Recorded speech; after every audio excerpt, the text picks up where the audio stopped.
আজকে বানাতে চলেছি মাংসর তরকারি। মাংসর তরকারিটা কী যে ভালো হয়েছে কী বলবো, তোমরাই তাহলে দেখে নাও রেসিপিটা।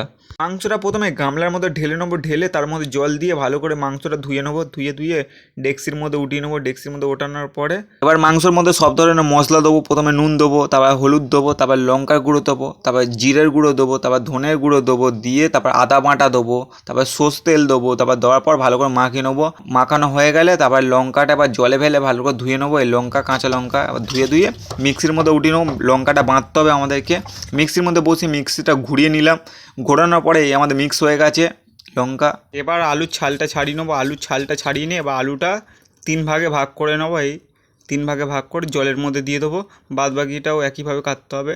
টমেটোটা জলে ফেলে এবার পেঁয়াজের ছালটা ছাড়িয়ে নিয়ে পেঁয়াজটা মাঝখানে 2 ভাগ করে পেঁয়াজটা ছোটো ছোটোভাবে কেটে নেবো। কেটে থালার মধ্যে রেখে দেবো। বাদ বাকিটাও একইভাবে কাটতে হবে। তাই এবার টমেটোটা কেটে নেবো। টমেটোর সাইডগুলো ফেলে দে। টমেটোটা এবার ছোটো ছোটোভাবে কেটে নিয়ে থালার মধ্যে রেখে দেবো।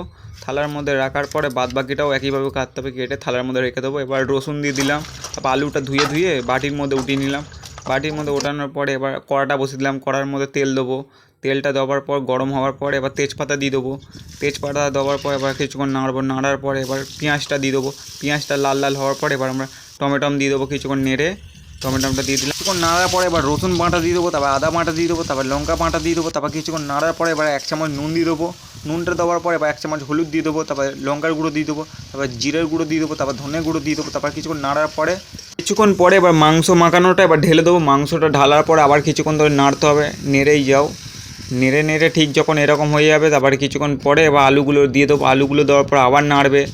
নাড়ার পর যখন একটু মাখা মাখা মতন হয়ে যাবে, লাল লাল মতন, তারপরে এবার জল দিয়ে দেবে। একটুখানি জল দিয়ে আবার নাড়বে। জলটা দিয়েছি যাতে আলুটা ভালো করে সেদ্ধ হয়, এর জন্যে। কিছুক্ষণ পরে গরম মশলাটা দিয়ে দেবে। গরম মশলাটা দিয়ে আবার কিছুক্ষণ ধরে নাড়বে। নাড়ার পরে এবার আমাদের মাংসটা হয়ে এসছে মনে হচ্ছে। এই লাবিয়ে নিলাম, হয়ে গেছে আমাদের মাংস তরকারি। ডেক্সির মধ্যে ঢেলে এবার আমি খেতে বসবো। কেমন হয়েছে তোমাদেরকে বলবো। একগাল মুখে দিয়ে দেখি, ও দুর্দান্ত খেতে হয়েছে। তোমরা এরকম ঘরে বানিয়ে খাও, আমিও খাই। আমার তো প্রচুর ভালো লেগেছে, কি বলবো। মাংসর তরকারি